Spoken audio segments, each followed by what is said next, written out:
Good evening and welcome into another edition of the Idaho 8-Man Prepcast, coming to you live on the IdahoSports.com YouTube channel, Facebook page, X account, and Instagram account. The Idaho 8-Man Prepcast is brought to you by Ideal, Idaho's college savings program. We will talk about the 509 contest one more time this week. This is the final week to get signed up for our giveaway. IdahoSports.com and Ideal partnering up to give one lucky high school or elementary or middle school student $509 to be used in a 509 account. More details on that later, though.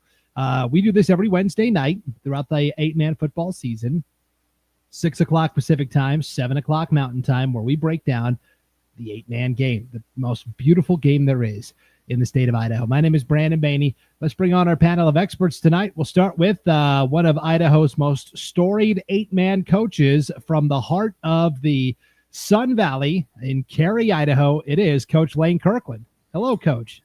Hey, yeah, it is Sun Valley because it's sunny today, that's for sure. Beautiful week here in Idaho, Central Idaho, doing some junior high PE outside all week long. It's good to get a little more sunburn action going on and some football on Fridays. My favorite day of the week is Fridays. How about you guys? Oh, yes. And I think I've asked you this because you've been on the show now. This is your third season of doing the show here on IdahoSports.com, Coach. I ask you this every year as we get to the playoffs. Do those old feelings come up, or like when you used to coach, or the further removed you get from it, the more normal you feel like the rest of us? Yeah, great question. I'm pretty excited every fall that it comes. It's nice to see the darkness arrive early and go late, whatever that is, backwards, forwards, I'm not sure. But hey, fall is here. It's getting cold. The frost is on, and that means the playoffs are near. And yeah, I feel a little bit of itch in my blood to get back out there on the field and call a few plays here and there. But it sure is fun to kind of just chill on these Wednesday nights and not be watching a whole bunch of game film. And just getting ready for the Friday night that I get to sit back in my lawn chair and relax and watch a game. That's right. So, and occasionally we have you broadcast a game for us on IdahoSports.com, like this Friday, Cary and Valley, the big non-conference matchup to conclude the year. You'll be with Paul Kingsbury again. What a treat. What a treat. Yep. Hanging out with Paul one more time. And the dog's name, it's a sin to forget that. Nova? Oh, I think it's Kuma. Kuma. There we go. Yeah. So, yes, a good time for sure. Okay. Well, we always start and you might be wondering, hey, where's the other guy that's usually here? The third stooge of the three stooges, as it were. Will Hennicky. He's got parent-teacher conferences tonight, Coach. Of course, you've got to be, parent first, and then Will's going to hop on the show whenever he's finished up with that. So, I guess just stay tuned, right? I think, Brandon, it's a fake cover because he's dropped to third in the rankings now in the coaches pick'em totals. It's a fake. We're going to talk about that. I think you've pretty much wrapped it up, Coach. We'll go over the season-long pick'em totals here at the end of the show. And here's our good friend Sam Bovington in the chat. Yep, Kuma, the name of Paul's dog there. Hey, thanks. Hey, speaking of the dogs, we're going to the Rockland Bulldogs to lead off tonight's show in 1A football. We always start with our game of the week. What was the most exciting game start to finish last week? It helps. It's a bonus if there's like major playoff implications, and there certainly was in this one over in the Rocky Mountain Conference, District 5-6, where Rockland and Chalice both came in with unblemished records, Coach, and this was a wild back-and-forth affair. The game-winning touchdown came with less than a minute to play, and it was a freshman, Donnie Gardner. Donovan is his proper name, but everyone calls him Donnie Garner, who had 6 catches, 63 yards, and 2 touchdowns in the victory, including the game-winning score with about 35 seconds left, Coach. That's exciting for that young man and for the Bulldog program to be able to pull that off. Sometimes, Rockland doesn't have any choices. And, hey, way to go, Mr. Garner, for catching that pass in the end zone. You're the man. Your number got called, and you made it happen for your Bulldog team. But everyone else doing the work kind of out there in front of you, and maybe they left you alone. But, hey, what a great catch nonetheless, and put your team in a position to be able to go into the playoffs a little better seated this week. Yeah, you mentioned it. They had no other choice because Rockland now for 3 weeks now has been playing with basically 8 or 9 guys every single week. They had 8, exactly 8 this past Friday. And so, yeah, hey, And go the ahead. managers. I think the managers got in the fourth quarter too. Yeah. So when you're a freshman, hey, nowhere to run, nowhere to hide, right? You got to step up and make plays. And Donnie Garner, the young freshman, coming through with the game-winning touchdown. So yes, Rockland wins this game 42-35, the final, and it's kind of the usual stat lines we've come to expect. We talked about Garner, 6 catches, 63 yards, 2 touchdowns. Xavier Parrish, 19 of 31, 231 yards to the air, 4 touchdowns passing. Also ran for 112 yards and a score. Zach Perman, continuing to do his thing, 124 yards and a touchdown on the ground, 10 catches for 133 yards and a touchdown through the air. How about this on defense? Because we just think about offense, coach, but when you've only got 8 guys, hey, guess what? You got to go out there and play defense too. Zach Perman, 16 tackles and a forced fumble. How about that? Pretty busy. Yeah, pretty darn busy. And then I go down to the Chalice stat line that you'll probably get to in a minute, that the Bulldogs being pretty stiff on the run game. Slowing the Chalice down quite a bit there with very few yards on some of those carries. So you're going to get 16 tackles when that happens. Yeah, well, let's talk about the Chalice side. They've got this great freshman running back, Gus Zerga, who's been running wild this season, but Rockland bottled him up, 16 carries for only 38 yards. He did find the end zone twice, but that's about 2 yards per rush, more or less. So Gus Zerga kind of held in check. T. Garrickson, 12 carries, 115 yards. I think a lot of that was from the quarterback position. He did have 4 catches for 118 yards and 2 touchdowns. And then they kind of split QB duties. T. Garrickson was the quarterback at the start of the year. Then this freshman, Owen Thane, kind of took the reins. Thane finished 5 of 14, 135 yards, 2 touchdowns. And then Erickson played a lot of QB as well, 2 of 12 for 62 yards and a score. Maybe just trying to get a spark going with the Chalice offense there. And then Garrison Applegate, 8 tackles, 2 sacks on the defensive side of the ball for the Vikings there. So significant victory for Rockland. And we've talked about this in terms of the postseason, coach. It really looks like only one team is going to make it from East Idaho this year in terms of the 1A playoffs. So this was an important one for Rockland. They still have one more test to pass this Friday, but they control their own destiny, which is what you want this time of year. Yep, they get those wins. They keep counting those on that win side are really important, especially this time of year. And Coach Hunter, I'm sure, is pretty pleased with that, with all of the adversity that he's gone through this year with players on the sideline. But it don't matter. All you need is 8, and they played with 7, I think, for a little bit as well. So go Bulldogs, and we'll see what happens this week. For sure. Yeah, Coach Gary Hunter over there in Rockland, and I know he and his players tune into the Prepcast every single week, so keep up the good work, guys. I am just continually blown away what you're doing with so few players, but really fun to see them as they perhaps get ready for a playoff run. They do have to take care of one more game, and we'll get to it here in just a second. What else happened in the conference? We had North Gem and Water Springs getting together, Coach, and the Cowboys pick up a 68-16 win. 1 pass attempt as usual for North Gem.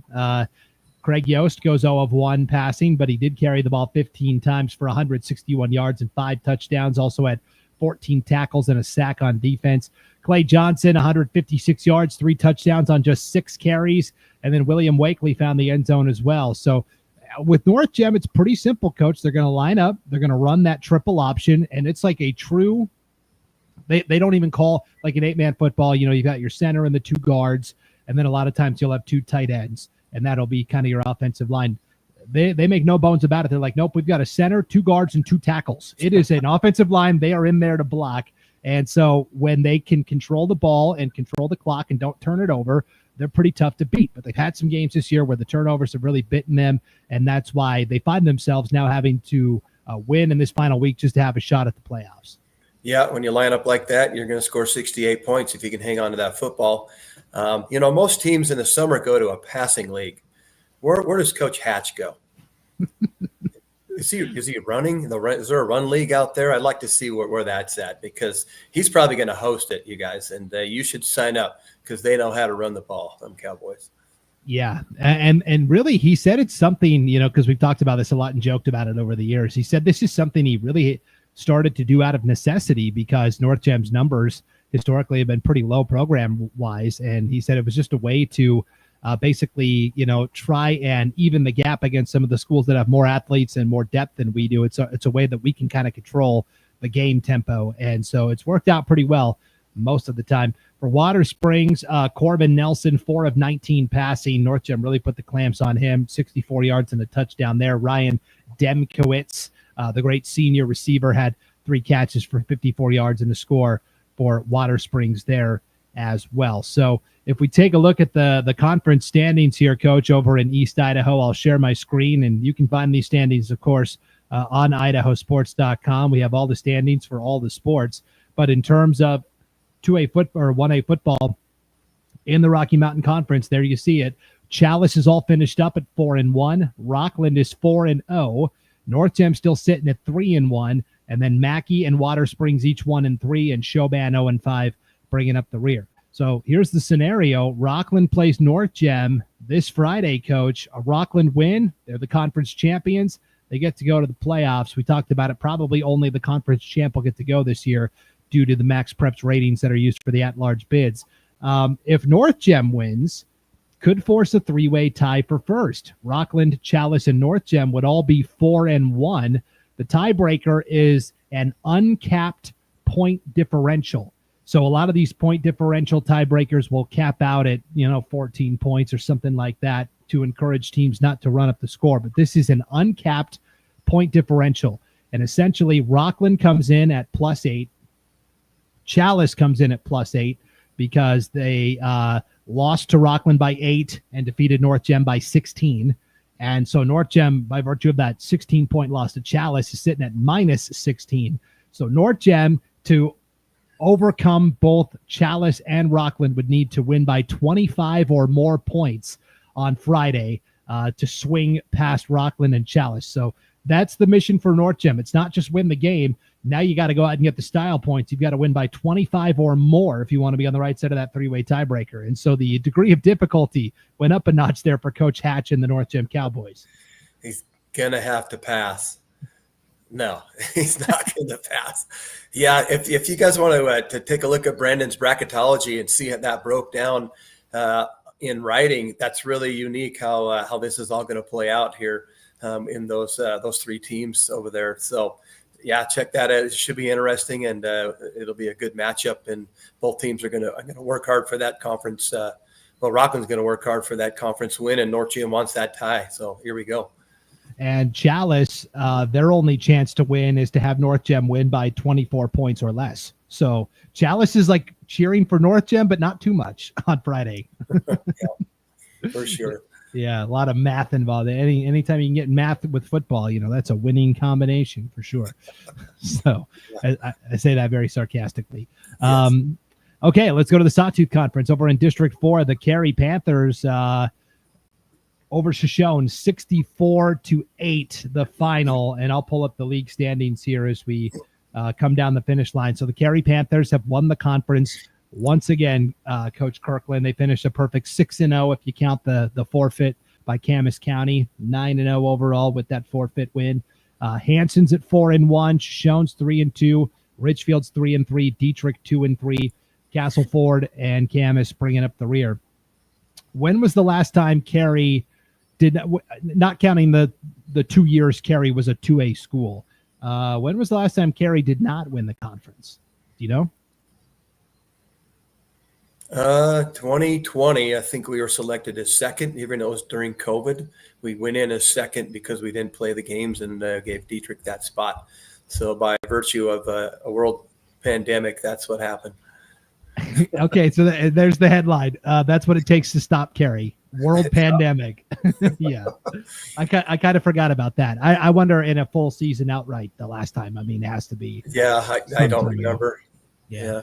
Long time ago. So congratulations to Cary with the win there. The 64-8. Jonah Saili, 6 of 7 passing, 159 yards, 2 touchdowns. They both went to Gabe Saili. That is his. Remind me again. Gabe is older, right? Jonah's the younger brother. Yep. Okay. So big bro Gabe, 2 catches, 119 yards, 2 touchdowns. So he turned both of his catches into scores. The Stockton Sears show continued, 169 yards and 5 touchdowns on 11 carries. He had 14 tackles on defense. And then man, Will Park, 16 tackles. And this guy's kind of flown under the radar because there's so much star power on that carry defense with Will Park and Stockton Sears and the Saili boys. But Jonathan Rojas quietly has had a very good season, Coach. 11 tackles and a sack defensively for the Panthers. Yeah, a sophomore, a big kid, going to be a star, I think, here in the coming years if he continues to work hard and just falls in line and does what he's asked to do. But I know Hadley Hunt ran that ball 29 times that evening, and it was a cloud of dust all night long from the Shoshone Indians running the ball. So there were a lot of tackles made there. Kind of the storyline of this game that you don't see, or we don't have any stats on this here, is 7 fumble recoveries and an interception by the Panthers on the evening. Shoshone just kind of gave it up after a while here and there and turned that over a lot. So a +8 for the Panthers on the night on the turnover ratio. The Ocho, wow, that's pretty impressive there from the Panthers. And Hadley Hunt did, score the lone touchdown for Shoshone, 127 yards on the ground there as well. So Carey looking good. Non-conference game with Valley to round out the slate here in Week 10. Richfield gets a nice 60-0 win over Castleford. Brooks Kent, really good freshman quarterback, 3 passing touchdowns. Eli Lopez caught 2. Ian Carlo Lopez caught a touchdown. Tayson Carpenter caught a touchdown late from the backup QB. Jace Oliver had a rushing touchdown. So Richfield comes out and gets the nice win. Coach, I know you talked to first-year Richfield coach Matt Kent, and he said after the game, Castleford played really well, but it sounds like, again, Castleford's been bitten by the injury bug a little bit this season.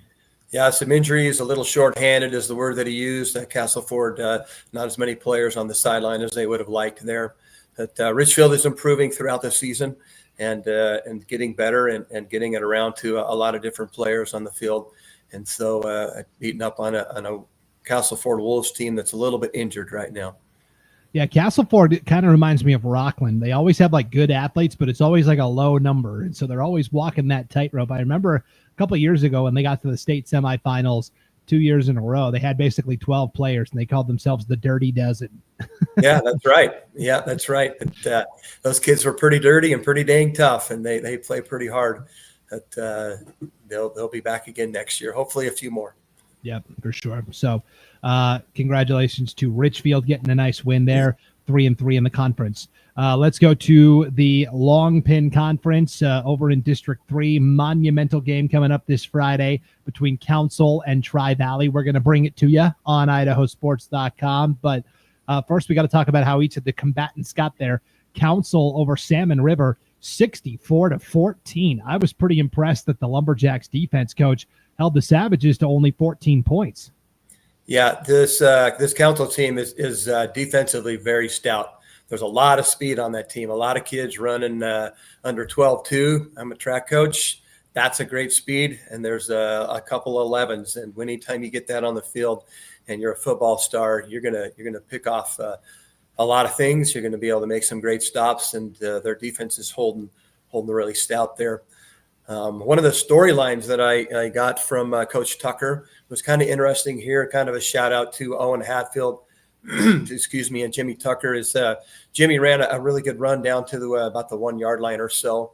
And Coach Tucker yelled a play in, and the play was going to go to Hatfield. And Hatfield turned to Coach and he said, whoa, Coach, you want Jimmy to take that, right? And he corrected him and he's like, oh yeah, that's right. And Jimmy ran that in and finished off his touchdown there. But I really think that's a really cool, unselfish thing, an unselfish act by a senior, making sure that everything gets spread around, not calling his own number, and making sure that his players on his team get to finish that off. And that goes a long ways in respect, not only during the game of football, but in the game of life. So that's pretty cool. Yeah. Owen Hatfield, I mean, you look at the stats here, 4 of 6, 103 yards, 3 touchdowns, 7 carries, 135 yards in the touchdown. And this is, we're going to talk about this later in the show when we kind of highlight our top contenders for Player of the Year honors in both classifications. It is sometimes you have the kids that just put up these insane statistical numbers, and then sometimes you have the kids that are on the teams that are so dominant that they very rarely play a second half ever in their career. But when the playoffs roll around, Coach, that's when the biggest stars finally are playing pretty much the whole game.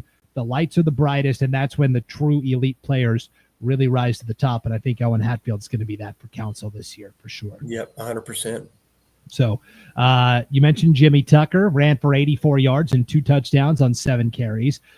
Bryson Evans had probably the best all-around game. 4 carries, 108 yards, 2 touchdowns. Also had 3 catches for 76 yards and 2 touchdowns. So 4 touchdowns total for Bryson Evans. Just another weapon at the disposal there for Council. And for Salmon River, Riley Davis, 23 carries, 77 yards, 1 touchdown. So, they kept feeding their horse the rock, but man, Council made it hard on him.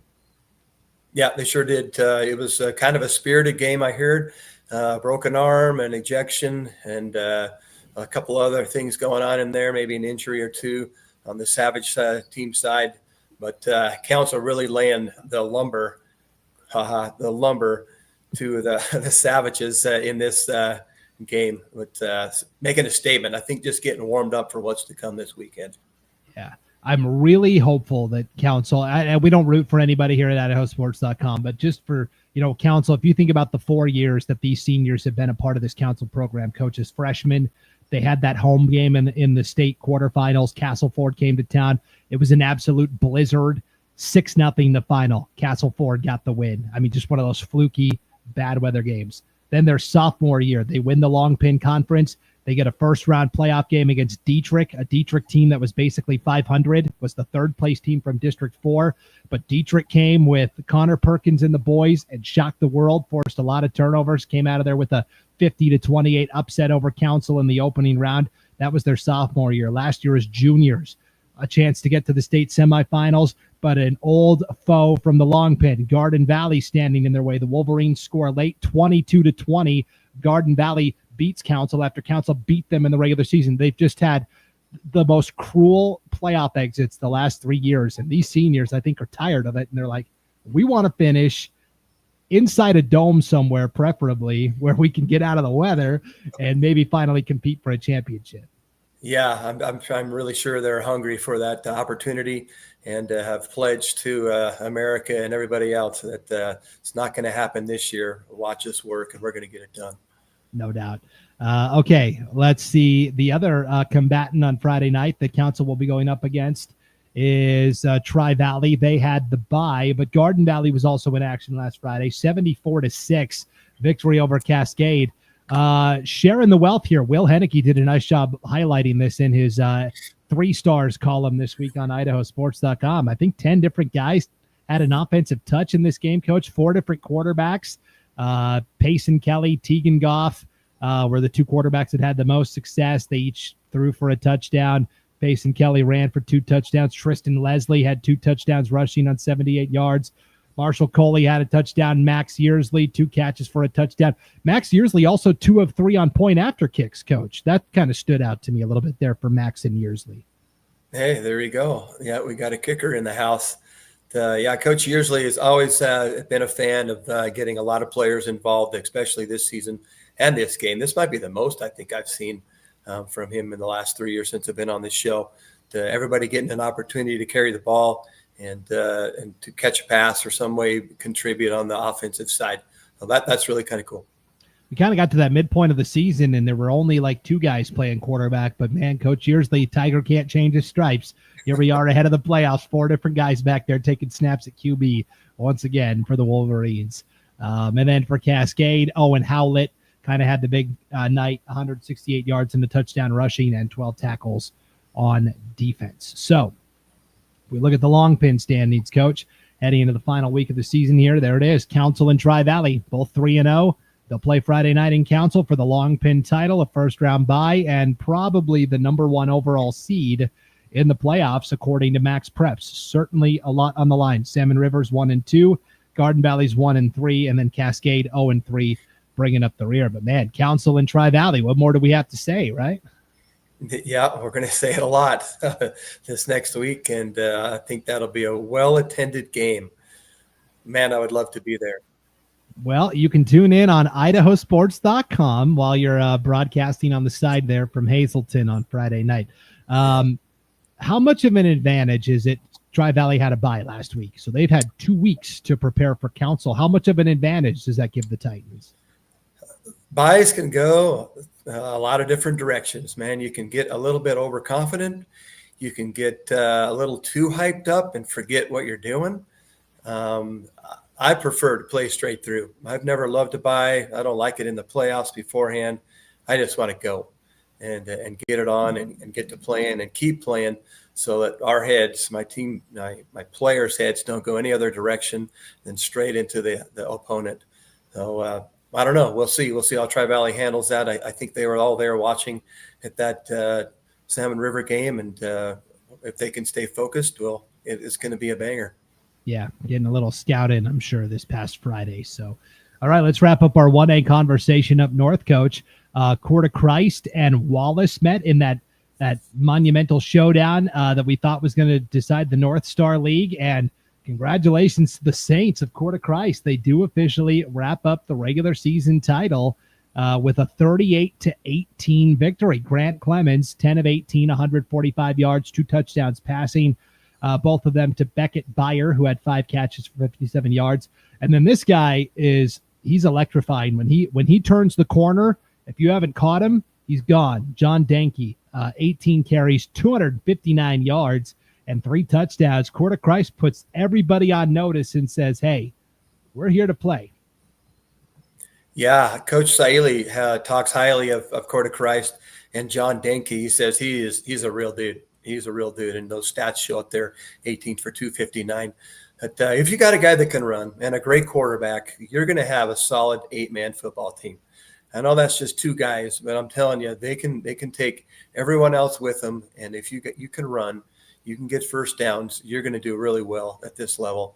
And Court of Christ was determined to come out on top of that game, very prepared, and taking it to a good Wallace team and a first conference title, right, in Court of Christ history. Yes, I mean, it's only their second year of football, but yes, achieving new heights. Last year, Coach, they went 3-5. It did not make the playoffs. So from 3-5 to 6-1 with one more game to go still, pretty good turnaround.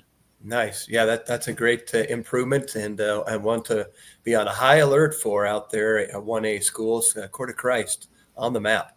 No doubt. Wallace, Cooper Miller, 2 rushing touchdowns, 1 passing touchdown. I went to Lennox Radford there. The other North Star League game Friday night, Lakeside, a 45-24 win over Clark Fork. The Tyson Charlie Show, 4 passing touchdowns, a rushing touchdown, and a receiving touchdown for good measure. Just makes you wonder, Lakeside, it's their first win of the year now. They're 1-7. And Tyson Charlie only rejoined the team 2 weeks ago. Just makes you wonder what Lakeside maybe could have done if he'd been there the whole season. But yeah, that's for sure. Definitely a massive impact you can see as one player could make on their team and taking them to some wins to finish up the year. This guy's for real and contribute in that many different directions is really a fascinating stat in its own. Yep.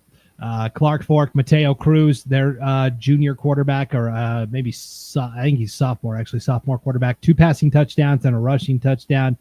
Both of his touchdowns went to Peyton Chapman there. So here are the North Star League standings, Coach. Court of Christ wraps it up 2-0 in the league. Even if they lose to Clark Fork in their regular season finale, they have the tiebreaker over both Wallace and Lakeside. And now Lakeside plays Wallace, and Wallace has got to be careful here, because if Wallace, and the computer won't recognize, the Max Preps computer won't recognize that Lakeside's got Tyson Charlie now. They'll see a 1-7 team. And if Wallace has their hands full and maybe comes up short against Lakeside, I mean, they won last year by a score. It was a wild back and forth game. Wallace all of a sudden could be in trouble in terms of like seedings in the playoffs and all that kind of stuff. Yeah, it doesn't look at players. It just looks at those wins and the point totals, I guess. So that's going to be an interesting game there. Yeah, Wallace is going to have to come out and play well, and they definitely want to get a win to keep their good standing in the 1A Max Preps rankings for sure. And then we'll wrap up in the White Pine League over in District 2, Coach. Genesee, a 54-32 win over Timberline. Jackson Banks, 3 passing touchdowns in the win. 2 to Noah Bowman, 1 to Cameron Holmes. Holmes had a receiving touchdown and 2 rushing touchdowns, and Noah Bowman, 5 touchdowns, 3 on the ground, 2 through the air. Conrad Subert also caught a touchdown pass. For Timberline, Corbin Christofferson says, yeah, I can throw for 5 touchdowns too. 3 to Taryn Hewitt, 2 to Aries Maberly. But Genesee continuing to just fire on all cylinders here, Coach. Yeah, they sure are. They're having a great year. We're going to talk about that here in just a little bit. But Genesee putting themselves on the map as well. I think the third team, one of the top 3 teams anyway, that's undefeated in 8-man football. Is that correct? Only 3 undefeateds? Yeah, Carey, Genesee, and Kendrick. Yep. Genesee. So, yeah, Coach is having a great year up there with the Bulldogs. And I mean, they're looking good right now. Watch out for those guys.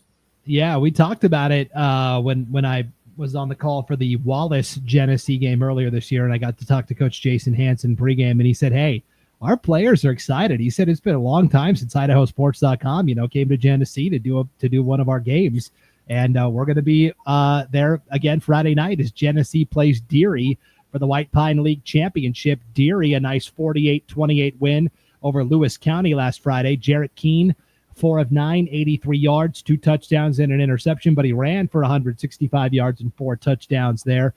Jacob Meckling, he doesn't touch the ball a ton, but when he does, big things happen. 1 catch, 53 yards and a touchdown, and then he had 6 tackles, a pick 6, and a fumble recovery on defense. And then I love when you reward the big fella, Coach. Blake Clark has been he is an all-league defensive lineman. I think he'll be an all-state defensive lineman this year. 10 tackles and a sack on defense. And then on offense, you know what?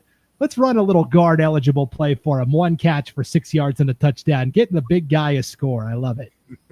Yeah, that's a great reward for those guys. And I can see it in practice. He probably dropped it 3 times, and he caught it on the 4th. So Coach called it, and he caught it in this one here. Good job, Blake Clark.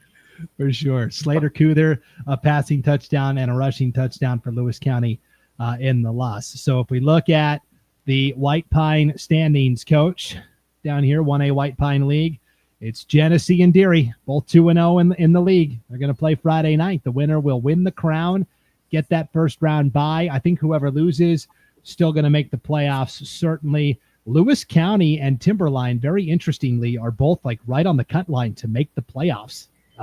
Lewis County right now would be kind of the first team out. They're 3-4. So they will have a very important game with Timberline on Friday as well. I love when the schedule works out this way, where the matchups are important here at the end of the season.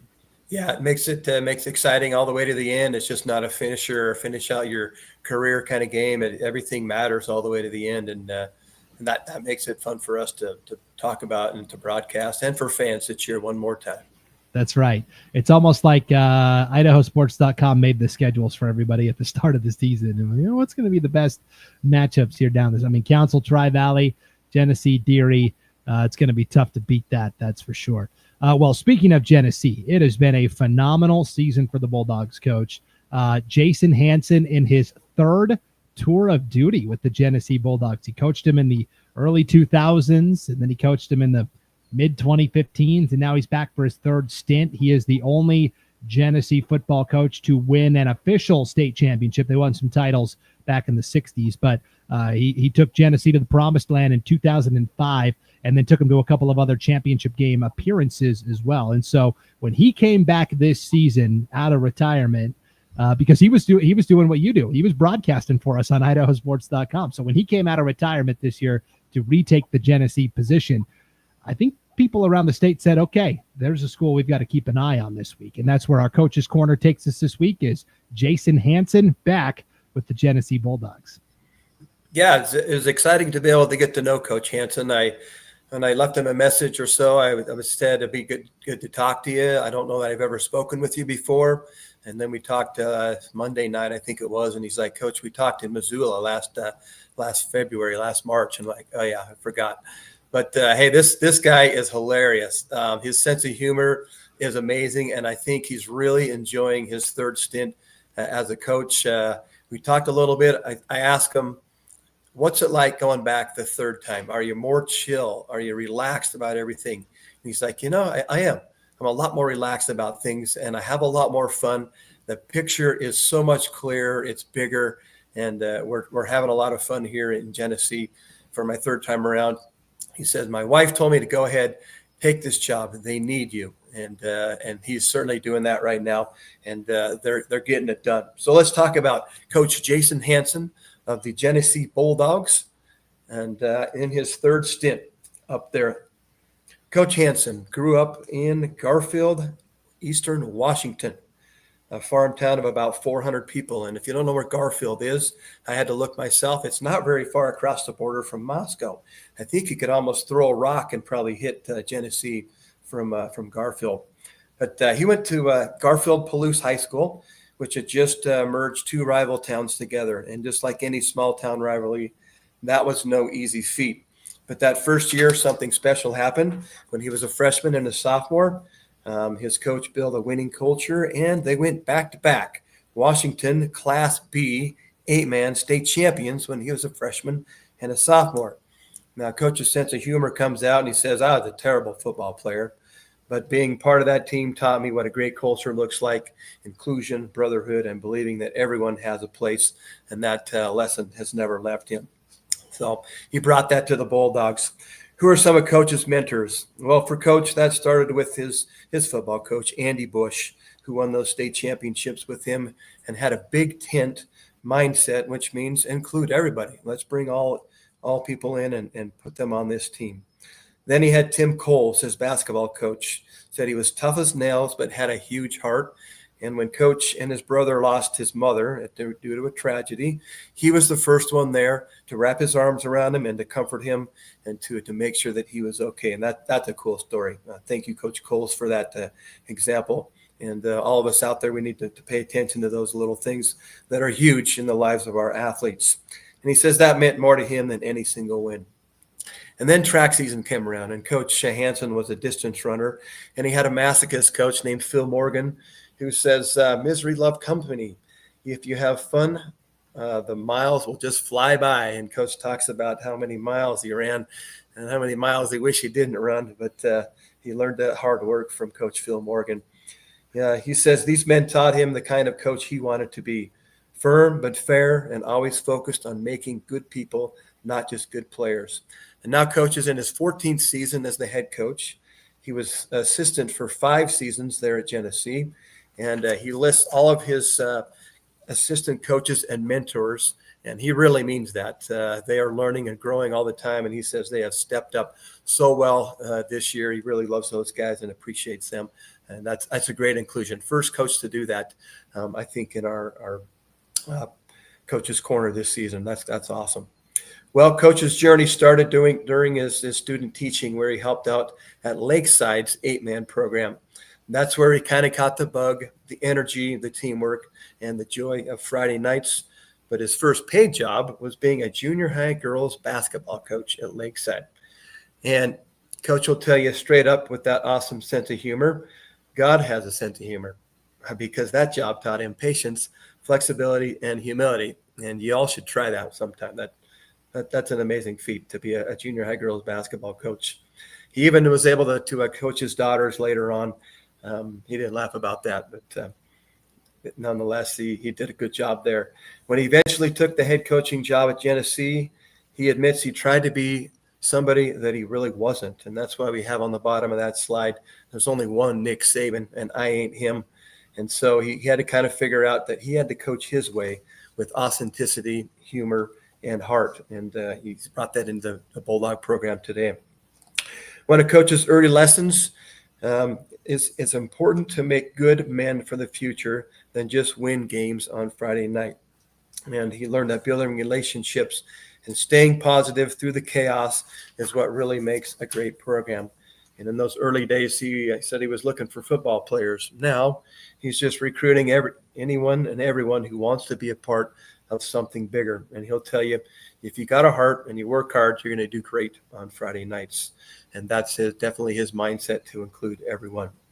3 words that describe Coach Hansen's style would be inclusion, flexibility, and blue collar. The Bulldogs' rallying cry, he says, every practice and every game is to be a family of brothers, and that's the chant that they use. He empowers players to lead through small group discussions, sub-varsity captains, and open door policy, where every voice matters, and that's critical, I think, for everyone to be able to speak. I think even your manager should have shot at that. He says the difference between a good coach and a great coach is that the great ones are teachers and mentors first. And the Bulldogs are writing their own story this year, he says, and we are ahead of schedule. And boy, they are excited. Currently undefeated, one of those 3 undefeated teams in 8-man football today, and ahead of schedule. What a great enthusiasm they have there. Well, if you've ever been to Genesee, you know it's full of good kids and hardworking families. Coach says that bringing on the Colton Washington kids, 5 of those guys, has been a blessing. Not just about numbers, it's about blending 2 communities together who love Friday night lights. And no matter what the record, the town shows up. Jason puts it perfectly when he says, when the lights go on, people will show up. When the weather and the score decide, well, how long they're going to stay. He's got some pretty cool traditions in that community as well. The Big Kettle Cook-Off brings everybody into town to raise money for scholarships and different funds. I know their band is amazing there. I think it was Kelly Caldwell is in charge of that, been there for years, and it's an awesome band that plays for their team. And this is kind of a cool thing, the Community Give Back Day, where they do service projects around the town. The whole school gets out.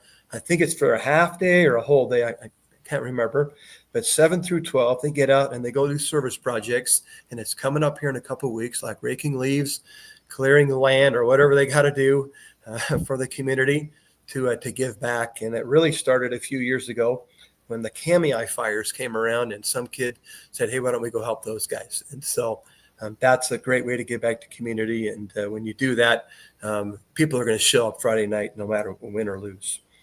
Well, this year's mission for the Bulldogs is it takes all of us. And Coach Hansen says that his team has a goal to play deep into November, fight through the doubt, stay healthy, and grow closer as a team. He compliments a couple of senior leaders on his team, Karsten and Justin, that have been steady and tough and set the tone for the younger guys, and they're relying on some depth and chemistry this year. He says these boys have already won more games this year than in their entire careers, and that's something pretty darn special. That's for sure. The strength of this team, he says, is in their voice.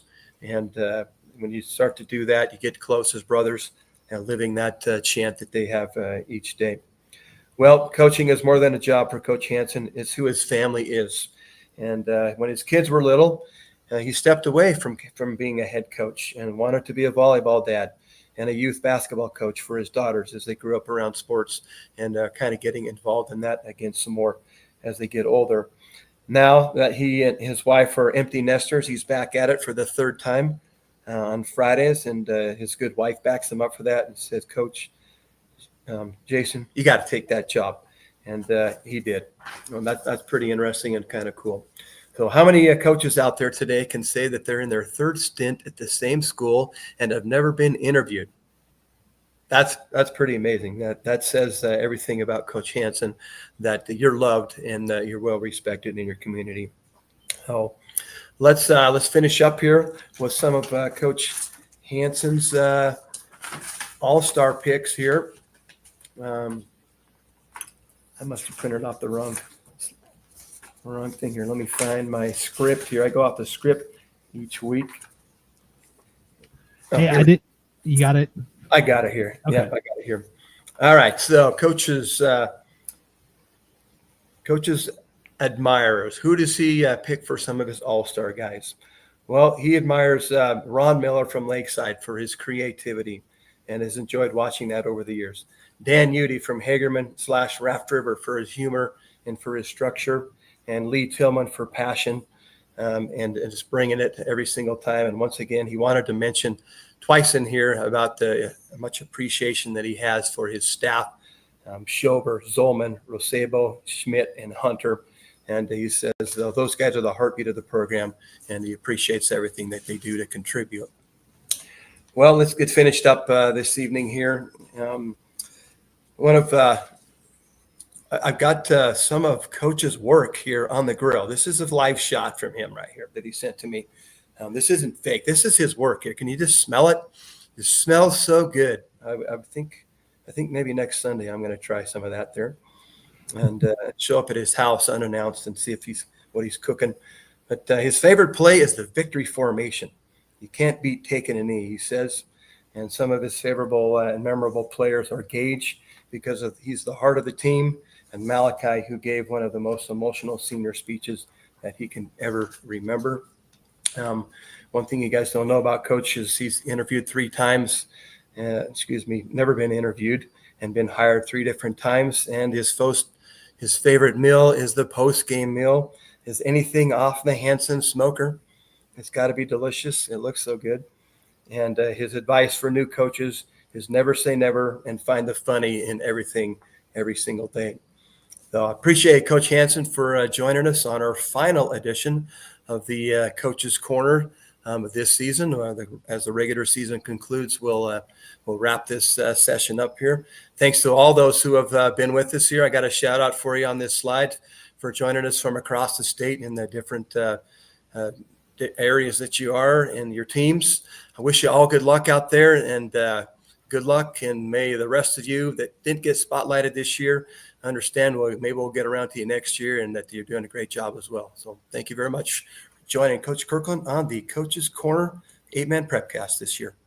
Yeah, that is our final Coach's Corner of the year, and you see all the different coaches you reached out to throughout the course of the year from every part of the state. Alan Hutchins from Clearwater Valley, and Jason Hansen from Genesee up north, and Coach Holloway from Logos. And then down south, Tyler Wagoner with Tri-Valley, Charlie Shepard Jr. from Notice. Middle of the state, Brian Ayers from Valley, Lane Durchie, longtime assistant there at Cary. And then in East Idaho, Travis Draper from Grace. Just really fun to let you get to know these coaches more than just the guy that's on the sidelines calling the plays, who they are as men, how they, how their coaching careers have been molded and formed and unfolded, and, what they like to do off the field. It sounds like, hey, I'm going to Coach Hanson's house for the Super Bowl this year. If he's going to be smoking up meat like that, man, that looked pretty good. Yeah, you're closer than I am. You'll have to airmail something over to me. That's right.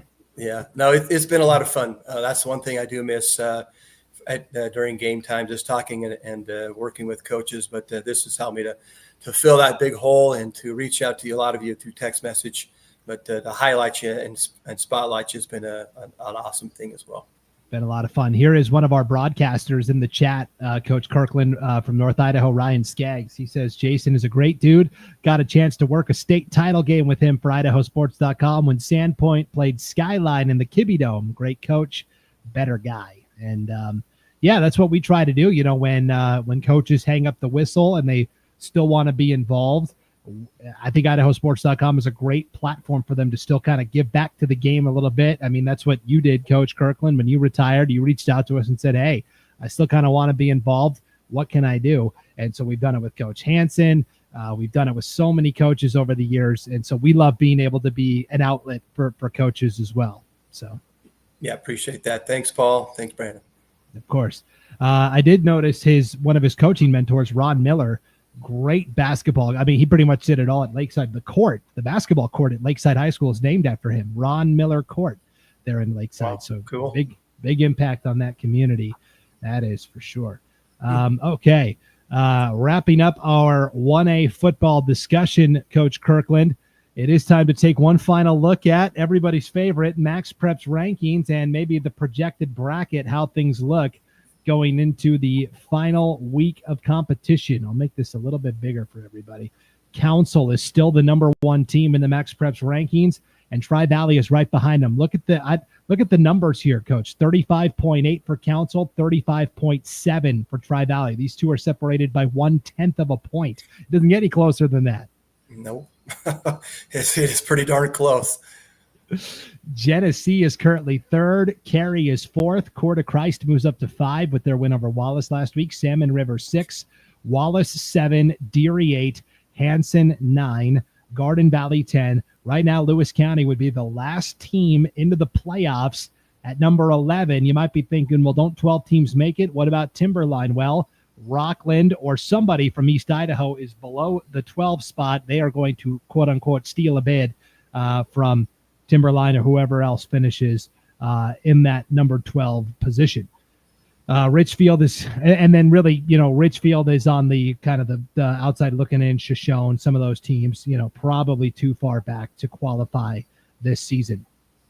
So the 4 conference champions, the top So there's 5 conferences in 1A football, of course. The 5 conference champions automatically qualify for the playoffs. Otherwise, it's all at-large bids determined by the Max Preps rankings. The top 4 of the 5 conference champions get a first-round bye. The 5th conference champion automatically gets the number 5 seed for that first round of games. And then the quarterfinals are all reseeded 1 through 8 according to Max Preps rankings. So what we've done is we've shown you the 4 teams that will get a bye, and then we will show, assuming all of the top-ranked teams win their first-round matchups, where would the conference champions actually finish on the seed line. So Council, right now we're projecting to be the number 1 seed. Cary would be the number 4 seed overall, and they would host Coeur de Christ in a quarterfinal game, Coach. The Saints at number 5, Cary at number 4. That would be an interesting quarterfinal matchup, potentially. Interesting matchup for sure. Yeah, long drive for that one. Yeah, and a team that Cary has not seen ever, historically or this year. So that would be interesting for sure. Our other conference champions, Genesee, would be locked into that number 3 seed if all the other teams won in the opening round. And then we would have Rockland hosting Lewis County, Tri-Valley hosting Garden Valley, little long pin action right away, Salmon River hosting Hanson, and Wallace hosting Deary in an all-North Idaho matchup. So those are the current projections. Really, I think the playoff field is pretty much spoken for, Coach. It's just a matter of who's going to win from East Idaho and, where does everybody finish up on the final seed line. But I think in terms of, the 12 teams that are going to make it, I feel pretty good about it. So, yeah, I think you're right. In your predictions there, the numbers are kind of showing where that's going to land and in the bracket, and just let it play out. Yep. Ryan says, Cary being number 4 in Max Preps has everyone up north punching air right now in frustration. Like, come on, how are they only ranked 4th? He says nobody wants a quarterfinal matchup with them. So, yeah, I had a long conversation with the guy this week. An interesting thought about Max Preps, kind of not skirting it, but he says, why don't we just have an Idaho 8-man selection committee? He didn't say how many guys, 5, 7 guys, and we have a selection committee and make sure that we get everybody on the correct side of the bracket so that we don't end up with semifinal championship games of some sort. But yeah. I think the Max Preps is good. It's a tool. It's a data point you can use, but I do think that human element needs to be involved as well. The common sense department, as it were, right, Coach? For sure. That would be interesting. Yeah. So common sense. Yes, for sure. So that is what's going on in 1A football. When we come back here on the Idaho 8-Man Prepcast, we'll break down the 2A landscape. There are still a lot of conference titles up for grabs, actually. 3 of the 5 could still be won this weekend. Only 2 of the conference champions have been decided. So we will talk about that and so much more when the Idaho 8-Man Prepcast continues right after this on IdahoSports.com. Once again, we have contributed to your ideal college savings program. Love, Grandma and Grandpa. Ideal. Eventually, they'll appreciate it. Awesome. Thank you. I love it. College costs money. Welcome back to the Idaho 8-Man Prepcast, live on the IdahoSports.com YouTube channel, Facebook page, and X account. As you're hanging out live tonight, Brandon Baney and Coach Lane Kirkland and Will Henneke trying to wrap up those parent-teacher conferences. We'll see if he can make it for the back half of the show or not.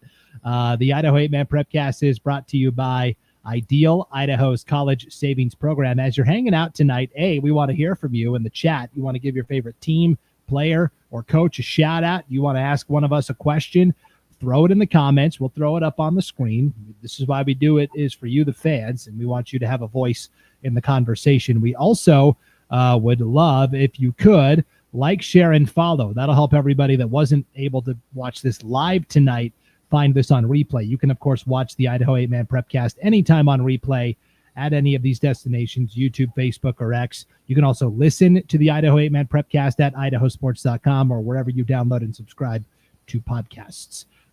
Coach, 1 week to go, really a couple of days to go here for our Ideal Idaho College Savings Program giveaway. And again, the website is idsaves.org/Idaho Sports. And that'll take you to the contest page. The deadline is October 24th. That is Friday night, just before midnight. Do not wait until the deadline. All right. You've got today, you've got tomorrow, get your entry in, because somebody out there is going to win $529 to be used in an Ideal 529 account. This can be used for 4-year college, 2-year college, trade schools, apprenticeships, can even be rolled into an IRA. No account needed to enter, and the contest is open for children of any age. The only stipulation is it has to be a student that is attending or planning to attend a 2A or 1A school in the state of Idaho. But it could be a kindergartner. It could be a preschooler that's not in school yet. It could be a 2-year-old that is going to grow up in Cary and is going to go to Cary High School one day. I mean, this is open to literally any child that will or is attending a 2A or 1A school. It's free money. I don't know what more you could want. $529 to jumpstart that next phase of your educational career. And again, all of the contest rules are right here. And again, if you are under the age of 18, you need mom or dad to help you sign up for that. But last year's winner was a sophomore from Kamei High School, Rylan Skinner. He is now a junior. Will he win 2 years in a row? We'll see. The winner is randomly selected on October 24th, and then we will announce the winner the next week. So don't waste any time. And again, the website is idsaves.org/Idaho Sports. Get registered today. Don't wait around. You only got 2 more days to get entered. And it's free money, Coach. Who wouldn't need that, right? Yeah. No late work accepted, kids. Get it done tonight.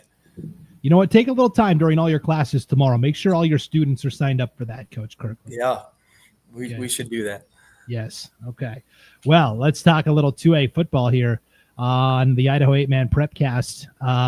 Let's go with, we always start with Kendrick. I feel like that is the story in 2A football, Coach. And finally, we had the big showdown with Kendrick and Logos last Friday on IdahoSports.com. Final score was 48-24. This game was a little closer than the final score would indicate. Very close game for a half. And then Kendrick just got a little bit of that momentum going in the second half and pulled away. Yeah, I watched, I think, the first 3 quarters of this game when I was at the Corn Maze and hanging out in Salmon over the weekend. And it was a tight game. It was a good matchup early on for those first 3 quarters. Logos had a great game plan, running the ball effectively, knocking down those long Kendrick passes that they've been scoring on all season long and getting after it. And then Kendrick kind of that things unraveled there and took it to him in the fourth quarter. But Logos with a great game plan, pushing the Kendrick Tigers and forcing Coach Kep to call a good game, a hard game that I think is needed for these guys if they're going to continue to make their run into the playoffs and be undefeated once again. Yeah, Ryan Stewart, 9 carries, 190 yards, 3 touchdowns on the ground for Kendrick. And they're really kind of spotlighting a different guy every week. It's kind of like the Garden Valley or the Council thing where there's so many guys. You're trying to highlight different guys and feature different guys. Tanner Clemenhagen, a rushing touchdown and an 85-yard kick return for his score. Nathan Twite had a rushing touchdown and a receiving touchdown as well. For Logos, really Baxter Covington and Joseph Sensing. They both play quarterback. They both play running back. They kind of trade off. Each had a touchdown. Sensing 1 through the air, 1 on the ground. Covington 1 on the ground, 1 through the air there. And so Logos takes the loss there to Kendrick, and the Tigers have officially wrapped up the White Pine League Championship. We'll take a look at the rest of the White Pine standings here in just a second. We also had Kamei and Potlatch last Friday night, Coach. A 60-20 victory for the Cubs. Lawson Landmark, very efficient. 6 of 9, 179 yards, 4 touchdowns through the air. Also ran for 135 yards in a score. Damian Ochoa, 12 tackles on defense, also ran for 27 yards in a score. Everett Outman, 2 touchdowns receiving, 1 on the ground. Gavin Shaning had a receiving touchdown. Kamei looked good. They look like they're ready for the postseason. Yeah, Landmark having some great stats once again, really leading this team and doing some great things for them through the air and on the ground. And bringing a lot of guys with them as well.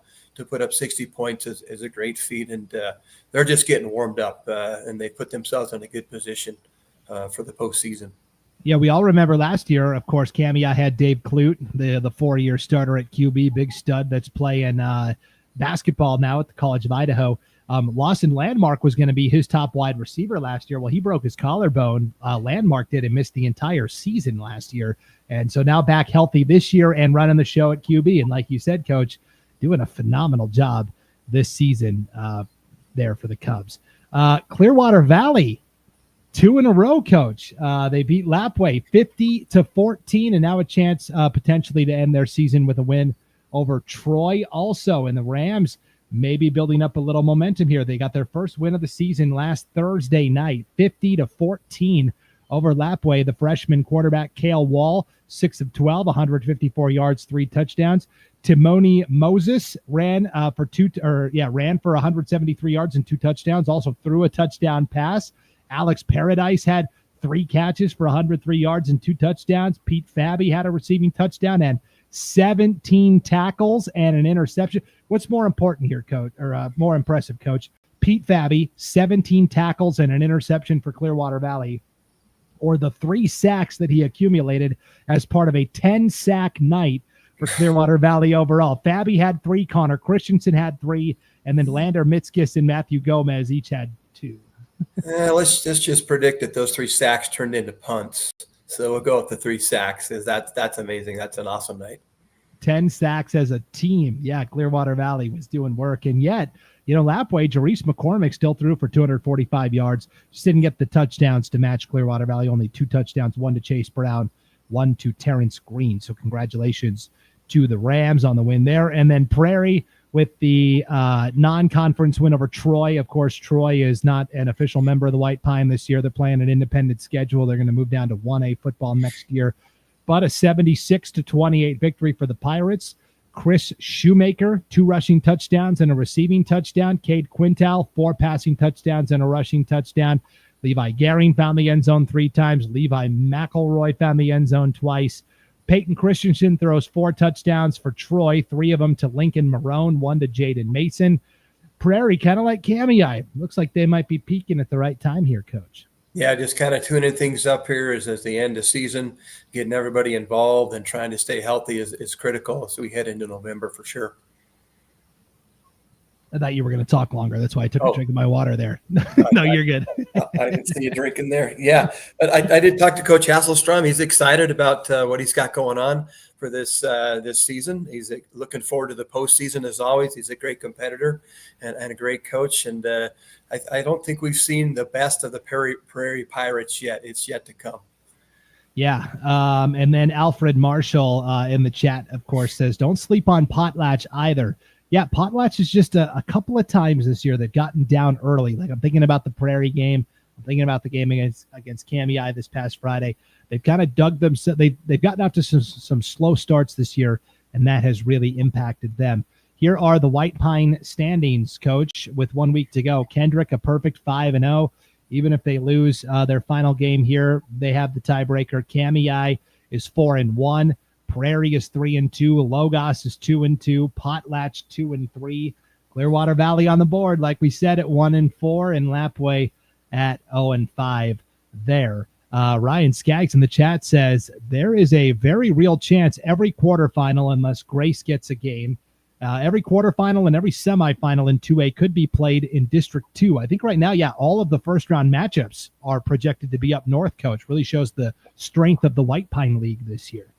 Wow, we'd have to go back a little ways and see where that last occurred, if it was in District 4, if it was that heavy or not. That's interesting. Yeah, it's been a lot of impressive performances up north this year, for sure. Well, you mentioned District 4. Let's go there. Snake River Conference. Not to brag, but I did predict this game last week when we were doing the pick'ems, Coach. You and Will said Raft River. I took Valley, and a 42-26 win for the Vikings. Valley, to me, is a team I look at them on paper, I watch them on film, and I go, this is a good team. They've stubbed their toe a couple of times this year, but I still think in general, this is a dangerous team ahead of the playoffs.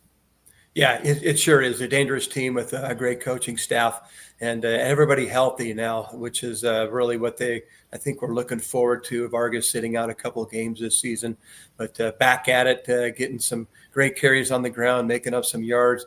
And this guy is hard to bring down. If you don't have a hold of both legs, he's not going down. He's going to drag you for a while or break free for another 100 miles. But Valley Vikings really getting things put together in this game and rallying, getting ready for this weekend and for a great run in November.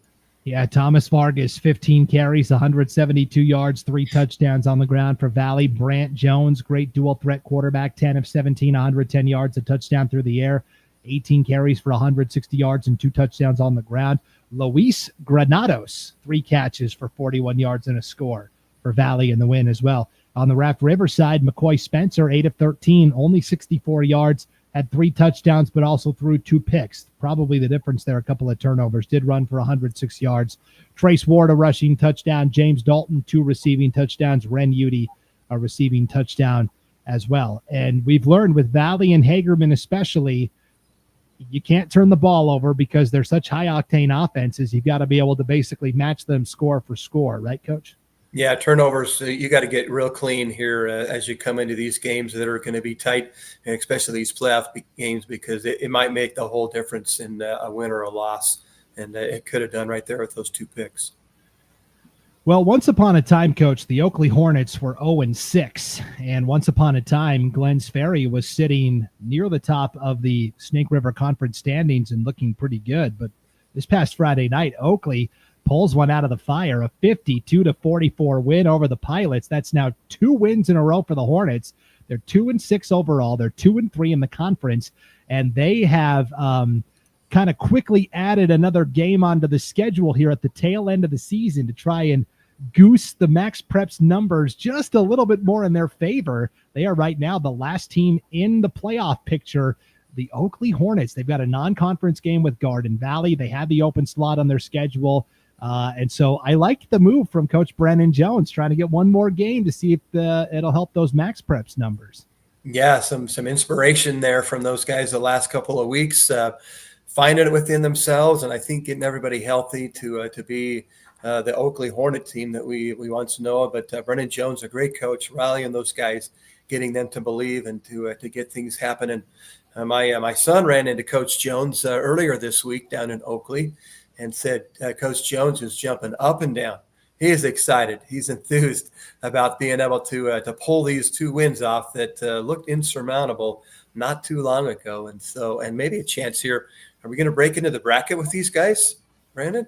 Yeah, we might. I'll pull it up real quick here, and then I'll show it in more detail here at the end. But right now, Oakley would be the last team in that at-large number 8. So Oakley, for the moment, is in the playoffs, and that's why they picked up this game with Garden Valley at the very end to try and maintain that position there at number 12 on the seed line. Jackson Rice, 8 of 16, 159 yards, 2 touchdowns through the air for the Hornets, 13 carries, 58 yards, and the touchdown on the ground. And he even caught a 32-yard touchdown pass just for good measure there, Jackson Rice. He caught it from Camden Cranny. Bridger Conant, 14 carries, 186 yards and a touchdown. Laramie Lara, 41 yards and a score on the ground. Cole Beck, 91 yards on 2 catches and a score. Tragan Jones caught a touchdown. And yet, Oakley with the nice win. Glens Ferry, it's not like they played horribly here, Coach. Braden Spriggs ran for 239 yards and 3 touchdowns, also threw a touchdown pass. Brody Merrill ran for a score, had 9 tackles and 2 sacks. Henry Thomas ran. I mean, look at this stat line from Henry Thomas. Yeah, 71 yards and a touchdown on the ground offensively, 5 catches, 28 yards. Defensively, Coach, 24 tackles, 2 forced fumbles, a fumble recovery, and an interception. Yeah, that guy the player of the week? I think defense? So. Yeah, that's it right there. Henry Thomas getting it done. And yeah, you're right, Brandon. This is a shootout. I wonder if there were any punts in this game. And everybody just going for it on 4th down, just because of what was at stake and just the competition level, each pushing their will to the max. At scores like that, every possession matters, and maybe it came down to the last one. I don't know how it finished there, but wow. Glens Ferry, still a great team, had a great season, and really competed well against the Hornets in that game. Yeah, it was just one of those games where you felt like, okay, maybe the team that's got the ball last, might be the team that ends up with the win. Let's see if I can pull it up by quarter here. Yeah, so Oakley outscores Glens Ferry 22-6 in the 4th quarter, Coach, to pull it out. That's the second week in a row they've done that. They did it to Murtaugh, now they've done it to Glens Ferry. I've seen that before. We've seen this movie before, right? Oakley knows how to get it done in the fourth quarter. Yeah.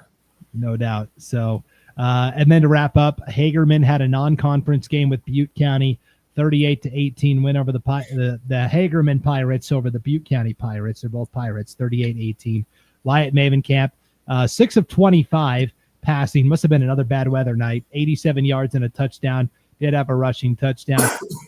They kind of leaned on Kaysen Knight and the defense. Kaysen Knight, 15 carries, 122 yards and 2 touchdowns, also 13 tackles on defense. Adam Nelson had 14 tackles and a sack. They had 5 takeaways, Coach. Jace Levitt had an interception. Will Mavencamp had 2 fumble recoveries, and Adam Nelson had 2 fumble recoveries. And they also forced 4 fumbles, 2 from Wyatt Mavencamp, 1 from Will Mavencamp, and 1 from Cameron Clossy. So this sounds like kind of a rough night to hold on to the football. And yet Hagerman, again, we've talked about it. Last year, they leaned on the passing game so much. It's nice to know this year they can lean on the run with Kaysen Knight if they need to in a bad weather game. Yeah, Kaysen's really done a good job carrying the ball. It's kind of fun to watch him. He hits that hole. He bounces outside perfectly like you want that halfback to do, to get into space and get down that sideline for yards and long touchdowns. So that's a great standby that every team, I think, needs to have if you're going to be a state champion. It's a great ground game, and Knight has certainly picked up the slack there for the Pirates, the Hagerman Pirates on that side. I look at this score, and I know there were a lot of turnovers and different things, but I think you got to be pretty excited if you're a Butte County Pirate as well to take the Snake River Conference champions to just 20-point loss. And hanging in there with them and slugging it out. I do think that shows a lot of improvement from Butte County over the season to finish strong there against a Hagerman team that's looking good and looking strong as well. So I think a little kudos to Butte County as well. Yeah, and Cooper Williams, 61 yards passing, but 128 yards and 3 touchdowns on the ground for Butte County. Let's not forget, because we really have kind of, Butte County obviously has really struggled this year, 1-7 overall. But the entire trajectory of their season was altered, Coach, when Keaton Archibald, the senior quarterback and defensive back, was injured before the season even started. He was out camping in the woods, had a bad injury, and has not played a single down of football this season. And so Butte County kind of had to adjust on the fly, putting some kids at quarterback that haven't really played the position before. So it goes in 8-man football sometimes. And yet, with all of that said, all they have to do is win this last game of the year against Grace, and they're in the playoffs because there's only the 2 teams in the conference, right? It's Grace at 7-1, Butte County at 1-7, but you can throw the records out the window when these 2 teams meet up. It's the Hatfields and the McCoys, and whoever wins this game Friday night on IdahoSports.com is going to win the conference title. Yeah, and just like we drew up here, this is another season-ending game between a couple of guys going to duke it out here. I love this stuff. You can't write it any better, and it should be a good matchup between those teams. And I think the Pirates are going to give them all the Grizzlies can handle. For sure. And then, while we were talking about the Snake River Conference as well, you look at the standings here. Hagerman's 4-0. Raft River is 3-1. Valley is 3-2. They had that overtime loss to Glens Ferry that I'm sure they wish they could have back. Oakley now 2-3. They've entered the postseason picture. Glens Ferry's 1-3. Murtaugh's 0-4. So despite Raft River kind of taking it on the chin against Valley, Coach, Raft River still controls their own destiny in terms of winning the conference. Raft River is playing Hagerman on Friday, Coach. If Raft River beats the Pirates, they each finish 4-1, and Raft River's got the head-to-head. So the de facto conference championship is Friday night between Hagerman and Raft River. Yeah, very similar to Butte and Grace playing at each other. They're trying to knock off the big dog and give yourself a chance outright and an outright win. So I think it's going to be another slugfest, and don't count the Trojans out because they know how to get it done. Yeah.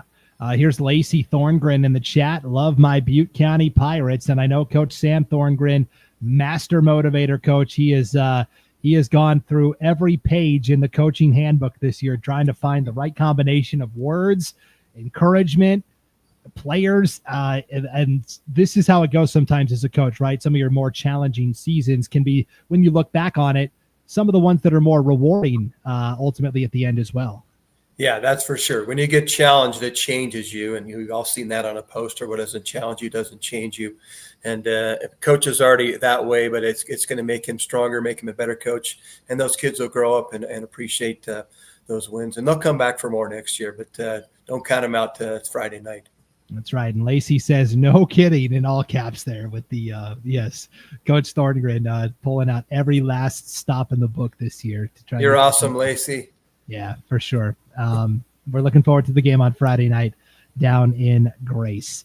All right, let's wrap up with the Western Idaho Conference here, Coach. One of the two conferences where the conference champ is decided. We had Notice and Idaho City meet up on Friday night, and we knew the winner was going to win the Western Idaho Conference and get the only spot in the playoffs from this District 3. And Notice comes out with the 42-34 win.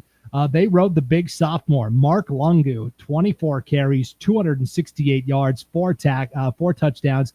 Sawyer Nicoletti had 15 tackles on defense, also had a rushing touchdown and a receiving touchdown. Idaho City, Cooper Smith scored 3 times. Mitchell Davis found the end zone on the ground. And this was just a good old-fashioned fun football game. It was a shame someone had to lose this one. Yeah, that's a great game, that close game there. That, like I kind of said all night long here, you ride your running back to victory, man. And Mark Lunga has gotten a lot of carries over the year, and definitely a lot on 24 on a night is a lot, and getting it down to 4 scores. And they'll take you to victory. You get some blocking going on, you just trust them, just keep giving it to them. And that's the discipline, I think, that great coaches show forth when they just keep giving the ball to their stud and not dish it around all the time. Sometimes you get victories that way when you know you can win in lesser close games. But in tight ones like this, you give it to your stud, you give him the rock, he's going to get something done with it and get across the goal line for you. And that showed for the Notice Pirates that night. And he's only a sophomore, so WIC coaches better start figuring out how to stop this guy because he's not going anywhere anytime soon. Hey, also want to give a shout out to Centennial Baptist. Second time this year they've beaten Wilder. One was a non-conference game. This one actually counts in the conference ledger, 36-30. Kind of a fun back and forth game between these two teams. And Gavin Cobb, 111 yards and 3 touchdowns passing, 2 to Jeremiah Hernandez, 1 to Caleb West. Also ran for a score. Wilder played well. Gelasio Martinez, 99 yards and a touchdown through the air. 97 yards and 2 touchdowns on the ground. Also had an interception on defense. And talk about riding your running back here, Coach. Ezra Johnson, 21 carries, 214 yards, and a touchdown for the Wilder Wildcats as well. Yeah, love seeing that. Love seeing this competitive nature between these teams that haven't had a lot of success all season long to finish close to one another in a tight match for their seasons. And I think they both walked away shaking hands and nodding their heads like that was fun. And we gave our best, and we were able to have some success and finish the game. That's pretty cool stuff. In programs that have suffered and have had to cancel some games over the last little bit. For sure. Here are the Western Idaho Conference standings. Notice is the conference champion at 3-0. Even if they lose on Friday night, they've got the tiebreaker over Idaho City at 3-1. Wilder at 1-2, Centennial Baptist, and of course Rimrock couldn't finish the season there. Here's Coach Ryan Hatfield. Council did play Notice earlier this year. Owen is his son, and a great linebacker. And he said, Owen said he didn't particularly enjoy trying to bring Lungu down, like trying to stop the Big Round Rock and Raiders of the Lost Ark. Yeah, that's what I've heard. I've heard him called a lot of things. The bowling ball was the one that sticks out, but that new one is a good one there, Ryan. Yeah. So congratulations to Notice. They are the district champions, which means they are moving on to the postseason. So here's what the 2A playoff picture looks like. We'll have the current Max Preps rankings and then kind of the projected bracket if the season ended today. Kendrick is still number 1. Look at the top 3, all White Pine teams. Kendrick, Kamei, Logos, 1, 2, and 3. Hagerman is 4. Grace is 5. Prairie 6. Potlatch 7. Raft River is 8. Valley 9. Glens Ferry 10. Oakley 11. We talked about it. Oakley right now, the last team into the playoffs, if the playoffs started today. And again, you're going, well, aren't there 12 teams that make it? What about Clearwater Valley at number 12? Well, Notice is down here at number 15, so they are, quote-unquote, stealing a bid. And so here's the problem, and here's why Oakley had to pick up this non-conference game, Coach, because they're only 0.7 ahead of Clearwater Valley. Right, the Rams are 1-7, Oakley's 2-6. Both have played very rigorous schedules this season. Clearwater Valley wraps up with Troy on Friday night. We assume that's going to be a nice win for Clearwater Valley. So Oakley saw that and went, we better pick up a game somewhere so we can try and maintain our lead in the Max Preps rankings, because even if Clearwater Valley gets a big win over Troy, in terms of strength of schedule, I don't know if that's going to be enough to move the Rams past the Hornets. So this last playoff spot, basically between Oakley and Clearwater Valley, is going to be very interesting. Yeah, that's interesting. There's been a lot of those games this year picked up from programs that have dropped games. But this one in particular really matters, not just getting a game in, but for a playoff spot. So that should be an interesting game between those two. And of course, if Butte County knocks off Grace, then Oakley might be out anyways. So Oakley is cheering for Grace this Friday night. They want just normalcy. They don't want any chaos. They don't want Butte County getting a win there for sure. Yeah. Plus, Butte County is the team that ended Oakley's dynastic run too. So I'm sure they're probably not cheering for Butte County anyways. That's for sure. Yep. Okay, so here's our projected bracket. If the playoffs started today, the 4 conference champions get first round byes, and then the quarterfinals are reseeded 1 through 8 based on Max Prep. So right now, Notice pretty much locked in as that number 8 seed. They would have to go to Kendrick in the opening round. Those two teams can essentially start game planning already for each other. We talked about this last year when Rimrock was the number 8 and Butte County was the number 1. We kind of knew the matchup like 2 weeks ahead of when it actually was going to happen. And then, honestly, look at this. All of the conference champions are on one side of the bracket here potentially. Hagerman, number 4, Grace, number 5, and that's assuming Kamei and Logos each win their opening round playoff games, because they would take the 2 and 3 seeds overall. Speaking of Kamei, they would host Oakley right now. Logos would host Glens Ferry. Prairie would host Valley, and Potlatch would host Raft River. All 4 games projected to be in North Idaho and in District 2 to be more specific. That's just crazy, right? Better get your hotels booked now, because they're going to be full, folks. not a lot of places to stay. You're going to be camping. Maybe Coach Yearsley from Garden Valley can give you some camping tips. Yeah, and bring your wool stuff. It's going to be cold. Yeah, it's cold out there this time of year. Alfred Marshall in the chat. North Idaho is great this year. Yeah, no doubt about it. Potentially hosting all 4 opening round games of the postseason. So that's what's on the line here, essentially in 2A football. I really think it's going to be a battle between Oakley and Clearwater Valley for that last playoff spot. And then, we'll keep an eye on Butte County as well. If the Pirates can knock off Grace and steal another playoff spot, that adds another level of intrigue to the proceedings, to be sure. That would also essentially move Notice from the number 8 seed to the number 7 seed, and Butte County would kind of inherit that number 8 seed and would have to go to Butte County and Kendrick right away in the opening round of the playoffs. That'd be kind of fun too. So here we go again. Yeah, that's right. Well, next week, Coach, we will have actual brackets to talk about. No more of this speculation. We'll have the actual matchups. I'm looking forward to that. Yeah, but your bracketology is intriguing and a lot of fun for fans and to myself as well, to see where things play out and how Max Preps ranks everyone and what's at stake every single Friday night. So I appreciate you doing that, and our fans do as well, I'm sure, because it just gets them excited for the whole month of, I think you started October, right? Yeah. And why not? Because football is exciting, and we cheer for our kids and our teams no matter where they're from. No doubt about it. Well, obviously, Will never made it back from the parent-teacher conferences. So we were on the show tonight. We were going to discuss kind of our top contenders for 2A State Player of the Year, 1A State Player of the Year. I don't really feel good about having that conversation without Will here, so maybe we'll table that discussion until next week. I think the candidates are probably going to stay the same. I'll just try to update their stats totals from these games on Friday night. Sound good? Yeah. Sound good, yeah. Okay. All right. Well, thanks to everybody tuning in live tonight and interacting in the chat and everything. Again, one last time before you go, if you could hit that like button if you're on Facebook, share this when it's all said and done, follow us on YouTube, hit that subscribe button.